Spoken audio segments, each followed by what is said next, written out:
Welcome to this session of Take 5, Expert Answers in 5 Minutes. I'm Kelly McCarthy, and I am joined today by Julie Shepperly, Product Team Manager for Milady, the premier source for beauty industry education, serving the beauty and wellness industry since 1927. Julie, thanks for joining me. Hi, Kelly. Thank you for having me. Well, you're very welcome. And the question we're addressing in this session was posed by a PBA member, Gillian V, who says, I often hear colleagues talk about their numbers, but I'm not sure what they're measuring. So what numbers should I care about and why?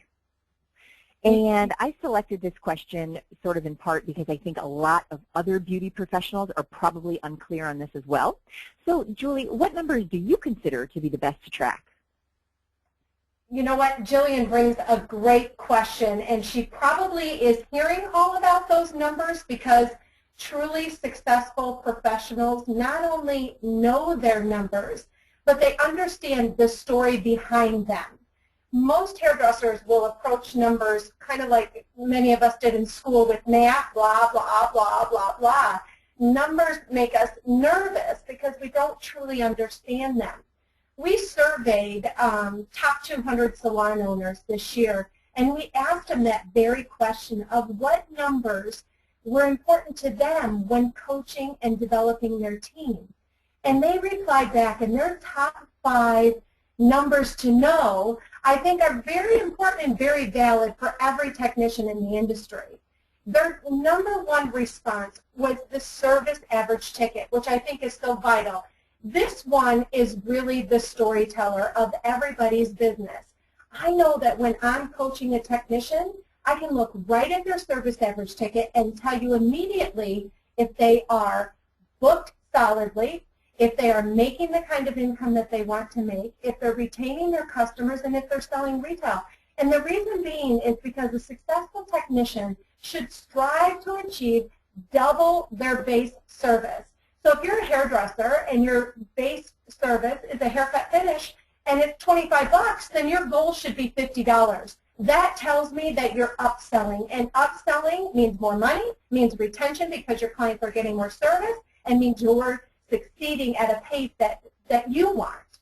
Secondly, a retention rate is so vital, and I'm going to connect that to the rebooking percentage, the 4th on their list of 5. And retention and rebooking go hand in hand because if I'm rebooking you, then I'm retaining you. And nobody likes to come into work and look at their schedule for the day and see what we call in Michigan snow blindness. That means that nobody's there. And the reason why nobody's there is because the technician did not rebook their clients. So it's important to get into that habit of making sure that everybody rebooks their next visit. When you do that, you'll ensure that you're retaining your customers and your retention rate grows. And the last 2, the retail average ticket and the piece per guest, those 2 also dovetail nicely with one another. And if you have a retail average ticket of at least 1 bottle of product, so let's say your average bottle was $12, your goal is to get to a $12 retail ticket. That means that every single client is leaving your business with at least 1 bottle of product. Retail has nothing to do with selling and everything to do with retaining. So you can see how all of these numbers really just kind of fit inside of one another.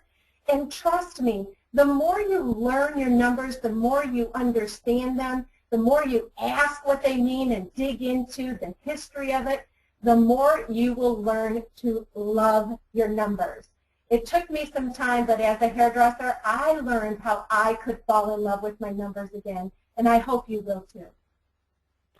Oh, thank you, Julie. Fantastic information. You've given our audience a great starting point and certainly some really important figures to start measuring. Julie Shepperly is a PBA member and Product Team Manager for Milady. Remember to visit probeauty.org/EDU online to submit your questions for our experts.